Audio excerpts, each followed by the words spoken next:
I'm correct, it is Srimad Bhagavatam, Canto 3, Chapter 15, verses 1 through 10. Is it 10? Okay. Where do you start? Is it random? You go around? All right.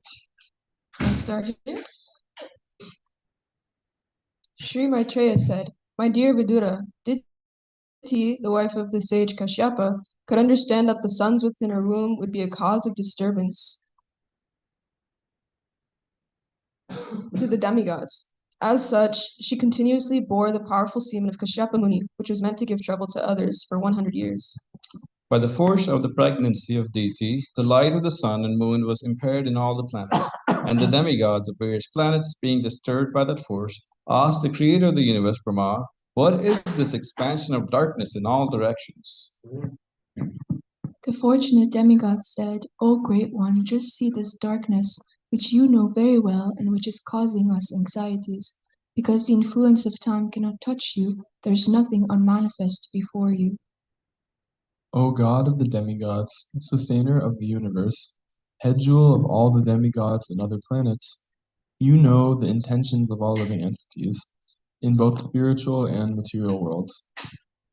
O original source of strength and scientific knowledge, all obeisances unto you. You have accepted the differentiated mode of passion from the Supreme Personality of Godhead. With the help of external energy, you are born of the unmanifested source. All obeisances unto you. O Lord, all these planets exist within yourself, and all the living entities are generated from you. Therefore, you are the cause of this universe, and anyone who meditates upon you without deviation attains devotional service. There is no defeat in this material world for persons who control the mind and senses by controlling the breathing, because by such perfection in yoga they have attained to your mercy. All the living entities within the universe are conducted by the Vedic directions, as a bull is directed by the rope attached to its nose. No one can violate the rules laid down in the Vedic literatures. To the chief person who has contributed the Vedas, we offer our respect. Demigods pray to Brahma, please look upon us mercifully, for we have fallen into a miserable condition. Because of darkness, all our work has been suspended. As fuel overloads a fire, so the embryo created by the semen of Kashyapa in the womb of Diti has caused complete darkness throughout the universe. Text state. So we take turns chanting the sloka? This clause. Yasya pacha paja sarva prabhus tant yantrita haranti balam ayatas tasmai muyaten namaha yasya pacha paja sarva Vastanti yantrita haranti balam ayatas tasmai mukyayaten namaha yasya vacha pajasarva vastanti yantrita haranti balam ayatas tasmai mukyayaten namaha yasya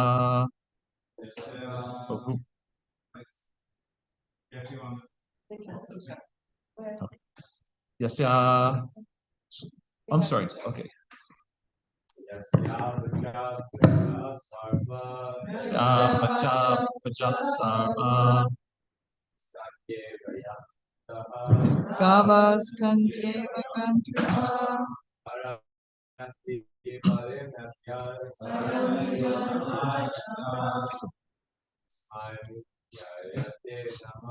Tasmai Mukyayate Namaha. Yasya Vacha Praja Sarva.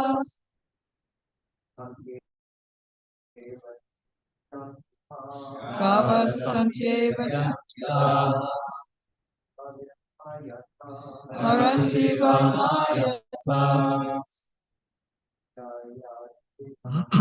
Tasmai Mukyayate Namaha. Yasya Vacha Praja Sarva. Gavastantyeva Yantata. Haranti Vamayata. Tasmai Mukyayate Namaha. Ladies.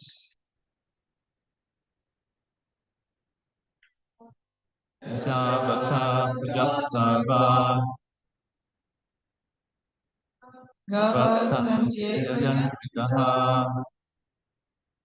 Haranti Vamayata. Tasmai Mukyayate Namaha. So in unison, we'll do the word for word. Yasya Yasya Ogum Vacha, Vedic directions. Praja, living entities. Sarva, all. Gava, bulls. Tantya, by a rope. Eva, as. Yantita, are directed. Haranti, offer. Valim, invitation. Ingredients for worship. Ayata, under control. Tasmai, unto him. Ukaya, unto chief persons.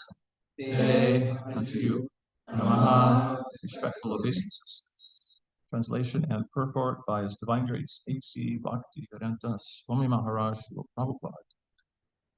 All the living entities within the universe are conducted by the Vedic directions as a bull is directed by the rope attached to his nose. No one can violate the rules laid down in the Vedic literatures. To the chief person who has contributed to the Vedas, we offer our respects. Purport. The Vedic literatures are the laws of the Supreme Personality of Godhead. One cannot violate the injunctions given in the Vedic literatures any more than one can violate the state laws. Any living creature who wants real benefit in life must act according to the direction of the Vedic literature. The conditioned souls who have come to this material world for material sense gratification are regulated by the injunctions of the Vedic literature. Sense gratification is just like salt. One cannot take too much or too little. One must take some salt in order to make one's foodstuff palatable. Those conditioned souls who have come to this material world should utilize their senses according to the direction of the Vedic literature. Otherwise, they will be put into a more miserable condition of life. No human being or demigod can enact laws like those of the Vedic literature, because the Vedic regulations are prescribed by the Supreme Lord. Namo Vishnu Padaya Krishna Prasthaya Bhutale Srimati Bhakti Vedanta Swami Nityanamane Namaste Saraswati Devi Gauravani Charine Nirvashesha Sundari Prasthachade Shatanane Om Ganatimaranda Shajanandanan Shivakaya Chakshuritam Jaina Tazmai Shri Gurave Namaha Ukam Karoti Vachalam Pangam Lakayate Girim Yakripatam Maham Bande Shri Guru Dinatara. So we thought we would pull two points from this purport. One is nose rings, and the other is salt. So she's a better cook than me, so she'll talk about salt, and I'll talk about nose rings. So here is rather a seemingly stark description how living entities should follow the Vedic injunctions, just like a bull is led by a rope through its nose. This almost sounds a little harsh. And in the world we live in today, the word surrender tends to have a very negative connotation. Surrender sounds like something painful, something give up that you don't want to give up. And so to many people, when they read this, it would almost seem a little frightening or maybe even appalling. I'm just going to have to be dragged around by the nose. But actually, the surrender we talk about in Krishna consciousness, it's not that kind of surrender. It's a surrender based on love. It's very interesting in Bhagavad Gita, concluding chapter, Krishna says, Tam eva saranam gacha sarve bhavena bharata. Krishna tells Arjuna, just surrender utterly. So again, that might sound just utterly surrender. But in the next verse, Krishna says, Ete guyatam guyatamam, what is it? Ete gyanam akitam guya guyantaramaya vimri shaitad she shena vitechasi vitakuru. Krishna says, my dear Arjuna, I have explained everything to you. Now you deliberate on that fully and do as you wish to do. So Krishna, he's encouraging us to surrender, but he's not demanding, because we have that minute independence. We have that freedom to surrender to Krishna or not to surrender to Krishna. We have that option to love Krishna or not love Krishna. And that's very important to understand in terms of when we hear these kind of statements, to see it in the proper context. And that can be difficult, especially because of our material conditioning and sometimes because of our immaturity. We may misunderstand the application of even Srila Prabhupada's instructions. I was reading this verse and I was recalling one incident. Prabhupada had given some lecture and he was talking about some Vedic standard for evacuating. And Prabhupada said, one who passes stool once a day, he's a yogi. And if he passes stool twice a day, he's a bogey. If he passes stool 3 times a day, he's a rogi or a rascal. So Prabhupada made the statements in some lecture somewhere. And sometime later, someone reported to Prabhupada, well, Prabhupada, the devotees, after hearing you say that, they're artificially trying to just pass stool once a day. And Prabhupada heard that and he laughed and laughed. And then he told us a little anecdote of a book publishing company. And he's just like when you publish a book, one of the first things they do before production, they have a press proof. So it's an exact mock-up, exactly what the book's going to look like, the cover, the colors, the printing, everything, the format. And that press proof is approved by the owner of the publish house. Then it's given to the production manager, whose job is to make sure the printed books look exactly like the press proof. So Prabhupada was describing, there was this company, and they were making the press proof, and somehow making the press proof, a bug got squashed in the book. And this example always stuck with me because I bought a book in India. And sometimes books have a plastic lamination over the cover. There was a squashed bug under the lamination. So anyway, they got the press proof, and there was a bug squashed in the book. And so the manager of the publishing company, one day he hears this big commotion in the bathroom, and he goes in to see what's going on, and there's a production manager running around swatting flies like crazy and picking them up and catching them. And the manager says, what are you doing? And he says, well, the press proof had a squashed bug in it, so I'm squashing lots of bugs to put in all the books we print. And so Prabhupada said sometimes we apply the philosophy like that. We don't actually use our common sense. We were just visiting Shesha, he says he's working on an article about common sense. And sometimes Prabhupada would comment about our generation that we had no common sense. So very important to understand Srila Prabhupada's teachings in a proper, balanced way. Because there's many statements in Prabhupada's book, if we don't understand his mood and the context, we may misunderstand, misapply, and even make offenses. There's an example early in our movement. Prabhupada makes a very strong statement that the advancement of materialistic endeavors is demoniac. So at that time, some devotees had started a company producing incense and oils called Spiritual Sky.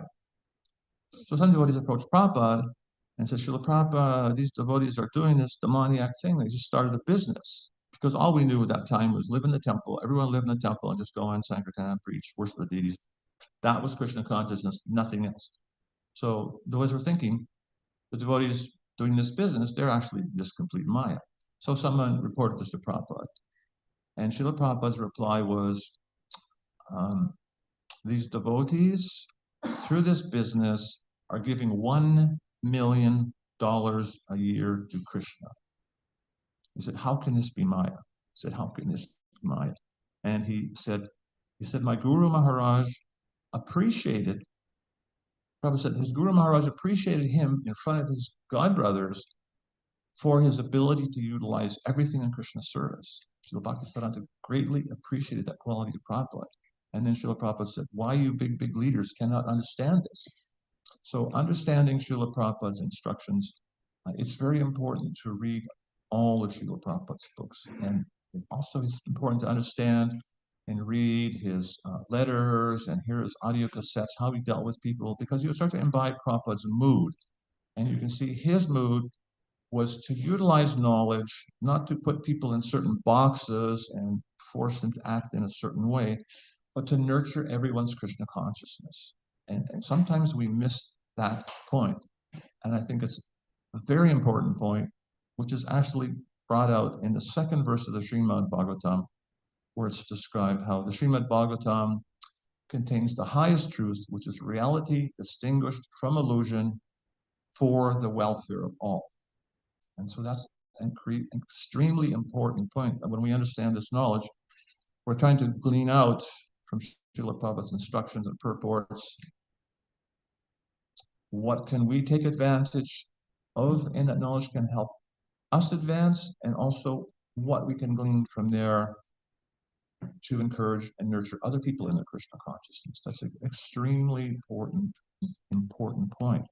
And we have to be very careful not to miss that, because it's easy to sometimes get in a consciousness where we may use the knowledge to consider ourselves advanced, that I'm doing this, I'm doing near Jalakadasi, and no one else is doing Jalakadasi. And Shastra say we should do near Jalakadasi, so everyone else is in Maya, because I'm doing this, therefore I'm advanced. But if we use the knowledge to artificially inflate ourselves and criticize others, that actually becomes Vaishnava aparad. So, again, studying Srila Prabhupada's books, and it's very important to read all Srila Prabhupada's books so that we don't misunderstand these things. And Srila Prabhupada, he also described once how he wanted all devotees to be independently thoughtful in all fields of knowledge and action. That's very important. Again, because we understand Srila Prabhupada, he's the founder, Acharya of the International Society for Krishna Consciousness. And alignment with him and his teachings, that's the most important value we have. And we understand how Srila Prabhupada, his teachings are derived from the Vedic literatures. And it's important to understand that Srila Prabhupada, he's taken some things from the Vedic literature that facilitate the cultivation of bhakti, and there's some things that he's parked aside, that they're not so significant and important to the cultivation of bhakti. That's very important to understand. Just like you could say that my wife and I are doing Vanapras, we travel and teach. And according to Vedic standards, strict Vedic standards, Vanapras, they would have dreadlocks and sometimes not cut their fingernails and wear tree bark. So would that be appropriate in the context of our present society? It probably wouldn't fly very well. So Srila Prabhupada, he was expert. We wouldn't fly very well either. We wouldn't fly. And we see how Srila Bhaktisiddhanta Saraswati Thakur, he broke certain molds. Sannyasis were not to wear sewn garments. And Bhaktisiddhanta, you'll see pictures of him with these very ornate coats, lots of buttons, and because he was dealing with very highly cultured English gentlemen, and he wanted to make an impact on them, and he wanted to meet them on a platform where they'd be more willing to accept what he was saying. He also accepted riding in motor vehicles, which a sannyasi generally, he would just walk. But Srila Bhaktisiddhanta, he would ride in motor cars. Why? Because it facilitated the preaching. One time, Srila Prabhupada, he was criticized that for coming to America and preaching, and someone criticized, well, if Lord Chaitanya would have wanted preaching done in the West, he would have done it himself. Prabhupada replied, Lord Chaitanya, he saved that service for me. So again, a very important point to understand that we need to understand, because sometimes even within the Krishna consciousness movement, although all of us, we are taking instructions from Prabhupada, and we're taking instructions from authorities from Prabhupada, and sometimes persons in positions of authority or maybe a little more superior to us may introduce things that may not be exactly in line with Srila Prabhupada's application of Vedic philosophy, and that can cause confusion.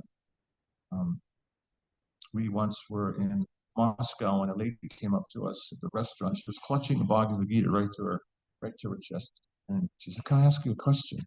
I said, "Sure." And she said, "My mentor said there's 3 mantras for ladies." So I think, okay, Maha Mantra, Nishingadev Mantra, Jai Shri Krishna Chaitanya. She said the mantras she was told were important was, what was it, Lakshmi Mantra, Saraswati Mantra, and Hare Krishna. She said, but I don't understand that from reading Prabhupada's books. And just said, yes, you're right. That's not Srila Prabhupada's instruction. Those mantras were not given to us by our acharyas. So that is so important to imbibe the essence. And there's a discussion in a book called Prema Vivarta about what the duties are for a grahasta in Varnashram. So again, you might think, okay, there's all these injunctions, and we should be like the bull with the rope in the nose, just following all the injunctions. That's not the case. Just like the pharmacy here is full of drugs, you don't just go and take all the drugs off the shelf. You're only going to take them under the direction of a qualified physician. So in the same way,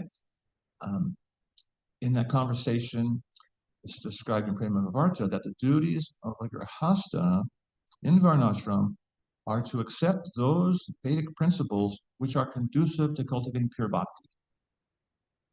And it also says their duty is to diligently reject those things which are detrimental to them. And you see how Srila Prabhupada, he was so expert at knowing what to apply according to time and circumstance. Like, it's a wonderful young ladies enthusiastically engaging in service here, living in the ashram. Vedic, that's not Vedic. But Prabhupada introduced that, and Prabhupada said these young ladies, they came to me, they wanted to assist him in serving Lord Chaitanya's mission, and Prabhupada said, how could I turn them away? So he created something which was not Vedic, because the culture was, he wanted to encourage people.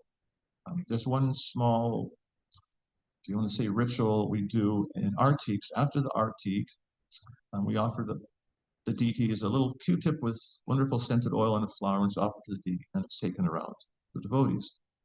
And that's also something that devotees asked Prabhupada if they could do. And Prabhupada said yes. Somehow, as that evolved, the children would take that around. And Prabhupada he really liked to see the children going around offering the attar oil to the devotees. Prabhupada really, he loved that, because he saw these little kids get this opportunity to do some seva to all the devotees. And it was such a wonderful thing.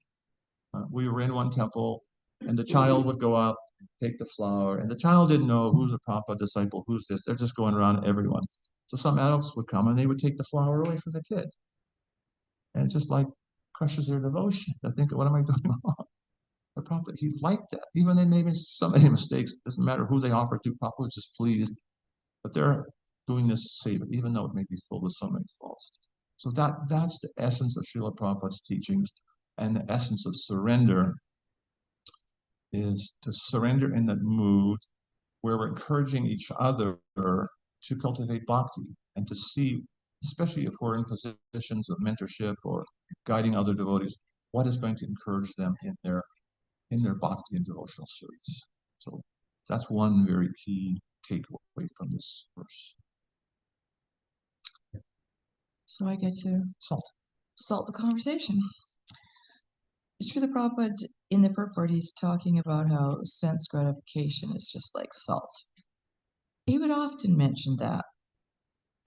He said that it's a good analogy because it's one of those substances that you need in the right proportion.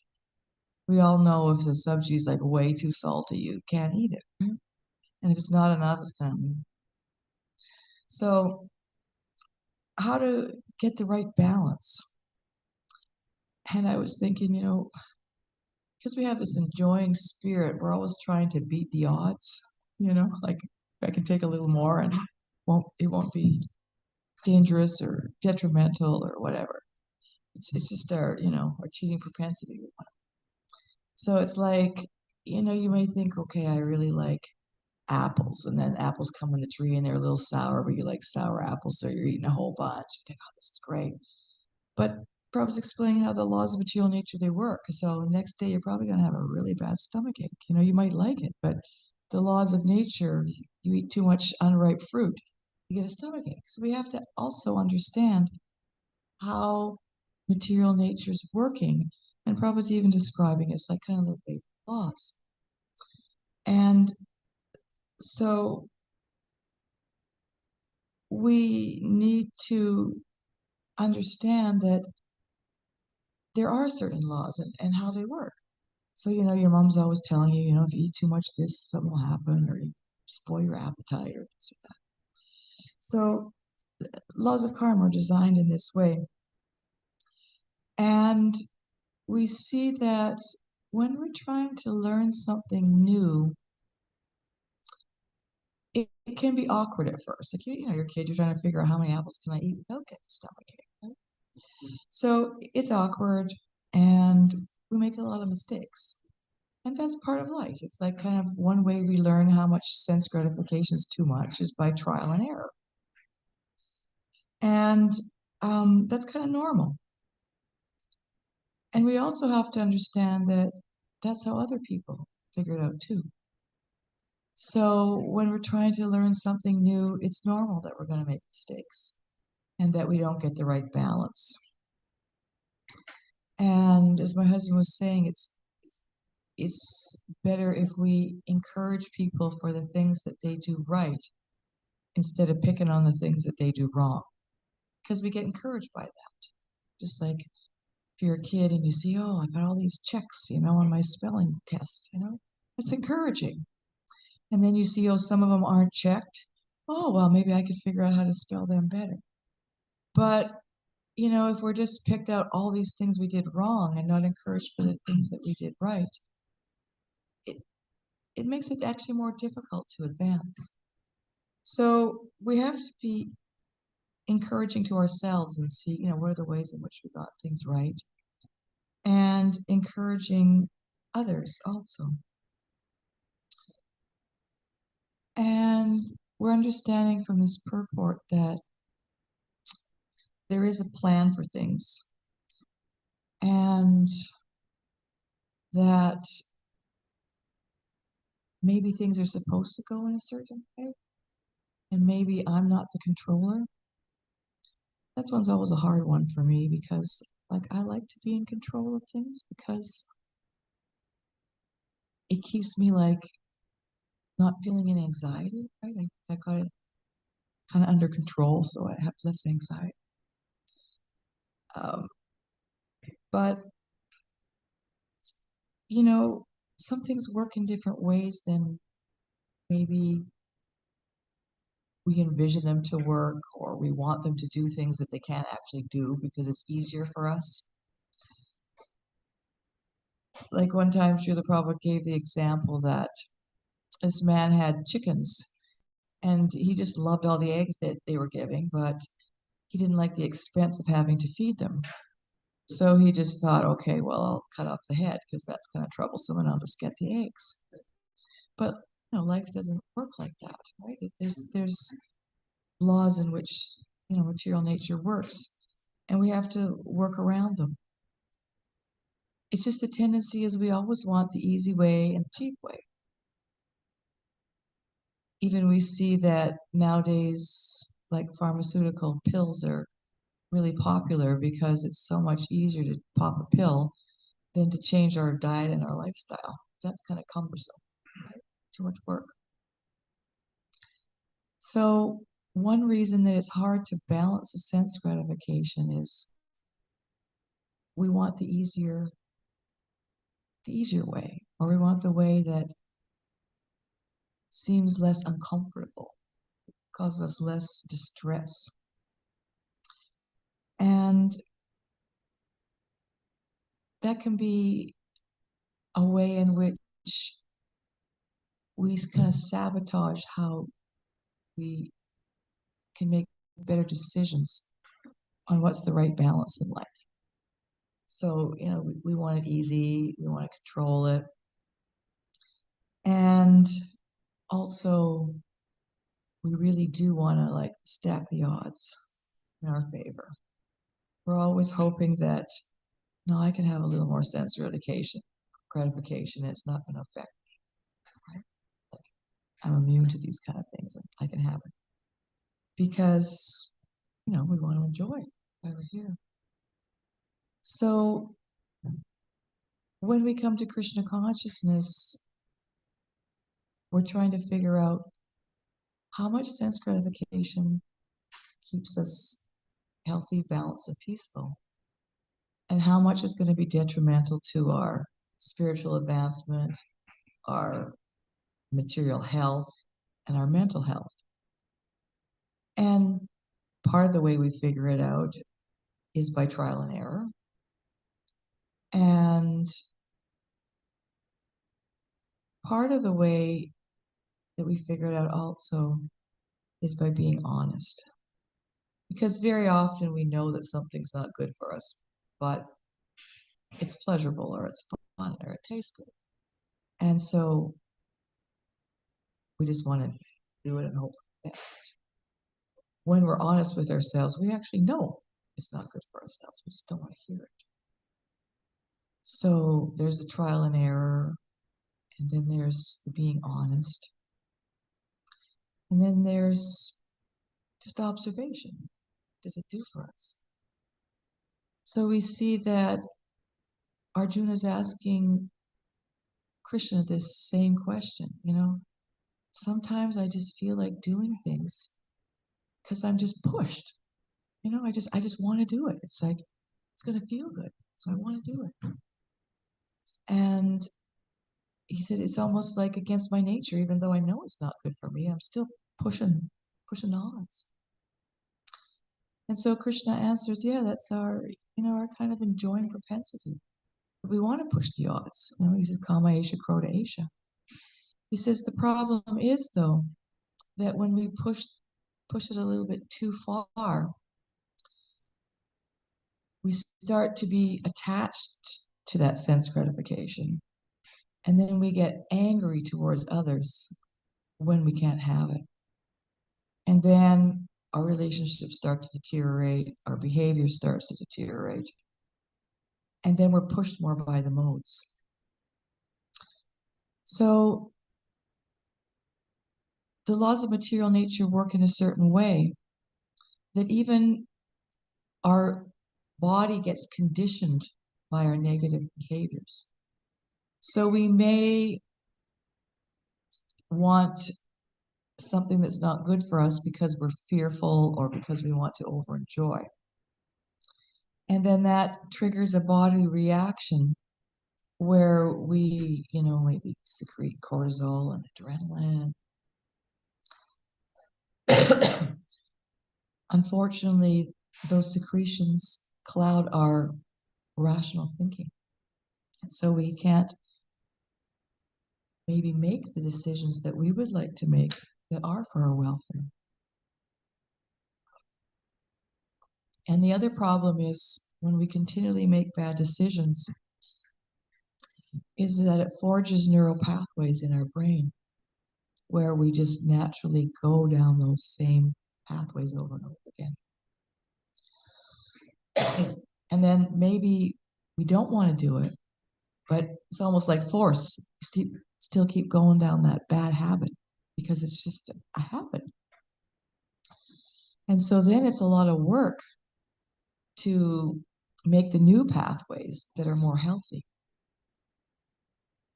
So we see that the Vedic literatures are there to advise us, here's a pathway that you can take that's going to be good for you and it's going to be relatively easy. But we see that because of our conditioned nature to stack the odds in a different way so we don't, we can have it our way. In actuality, we're making it hard for ourselves. And I think that if we could understand more fully how those choices just for our sense gratification are going to make it so much harder for us later on, we might take the easier route. So we all know, you're all young and you always want to do the things your parents told you to because you want to figure it out for yourself, have a little more fun. You're probably away at university in Krishna house, so you don't have to live with your parents. Do what they tell you. You want to figure it out for yourself. And that's good. And it's also you might want to reinvent something, but maybe it doesn't work that way. So how to find the proper balance, without getting in a ton of debt because you want to live away from home, even if it costs you more money, but you're going to have to pay the bigger bills later. It's just an example. I'm not saying you should all live at home, but I'm just saying we all have that tendency that we want to figure out a better way that we can enjoy more. But it doesn't necessarily work. And so how to take the guidance in the right way, like my husband's saying. So we find out what works for us and what's going to be maybe a little bit easier way to achieve the success that we really achieve. So I was also thought I would just open it up to, you want to say something? Just in concluding, I would just again reinforce the importance of properly understanding Prabhupada's books and different, sometimes even seemingly contradictory statements that he makes, how to apply them. It's very important to read all of Prabhupada's books to be able to assimilate those things. And also, as Uttama was indicating, it's very important to be independently thoughtful how we're going to apply that to see, what, just like our Dhamma Muni performed austerities for was like 100 celestial years. The Lord appeared to him and offered any benediction he wanted and said, "My dear Lord, I think I need a wife of like disposition." He knew what he needed for a spiritual evolution. That's important lesson also to realize that we have to look within, see what do we need for our spiritual evolution? What's the best position for this way to do? So let's take one from the back there.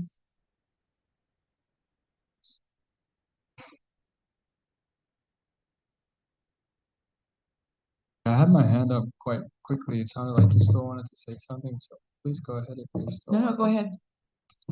One thing I was thinking about based on today's topics, so just like a little bit of brief history. As we know, in the last decade or less, one of the big things in ISKCON is the subject of female Diksha gurus.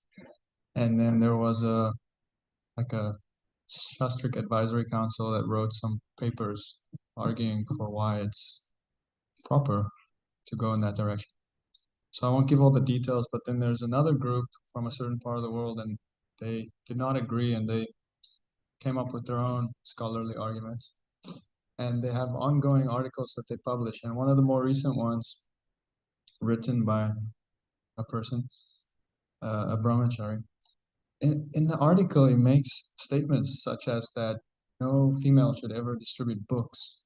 That's one of the conclusions made. And if I remember correctly, Did I hear that right?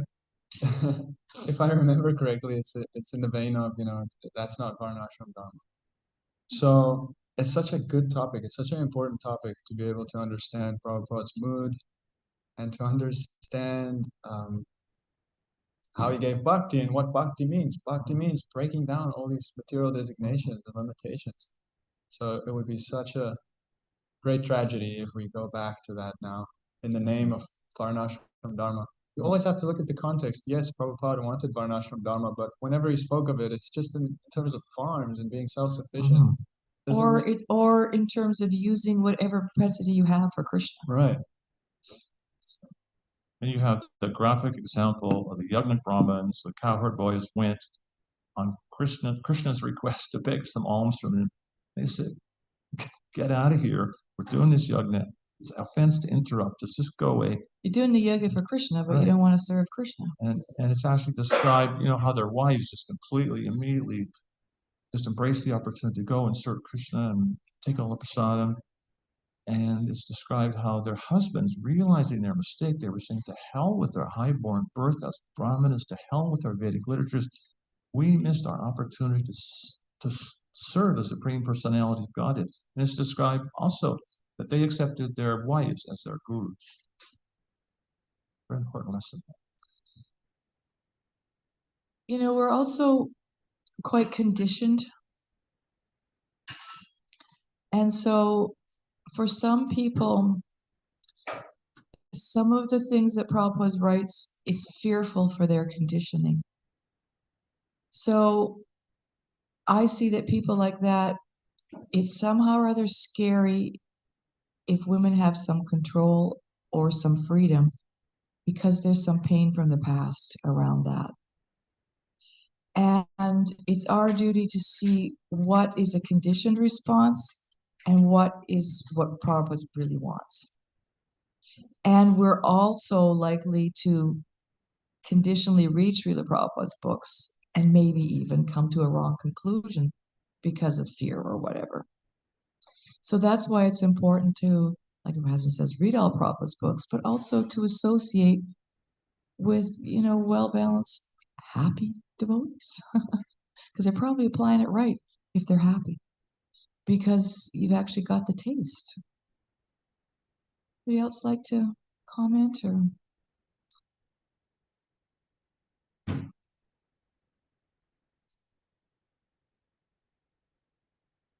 Really like the point you brought about like how we could be conditioned and that could bring like our interpretation of what we're reading and that creates our own understanding. So is that acceptable or is there some sort of absolutism to like what Prabhupada has written? And so could there be like a culturally specific like implementation of like what like all these Vedic regulations and what Prabhupada has written. So people who have that conditioning and that fear about women having some control, they could still practice bhakti and not something be imposed on them. And people who are more liberal-minded, they could also get to see women have control and be perfectly fine with it. So there be some I think like it that. can be possible, provided we're not putting down each other. Because that is what happened with Varnashram. One segment of society misused their position to lord it over the other societies. And the whole system just became topsy-turvy, became a system of exploitation. That can also occur in terms of how we view women. So in Vedic culture, women were greatly revered, and it's not that women didn't have power. We see Draupadi, was an extremely powerful woman, extremely powerful. And I think it's possible to have those different kind of groups, provided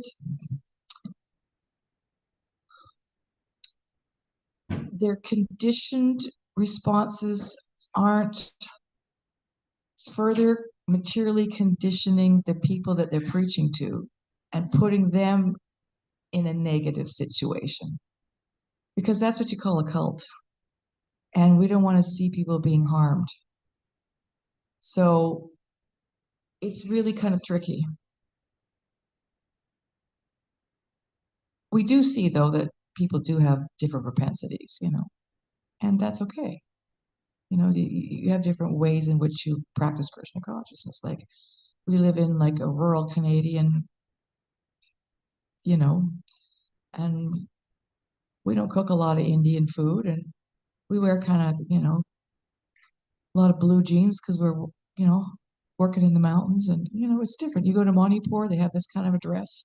You go to South India, they have a different kind of dress. You kind of have to dress according to the climate.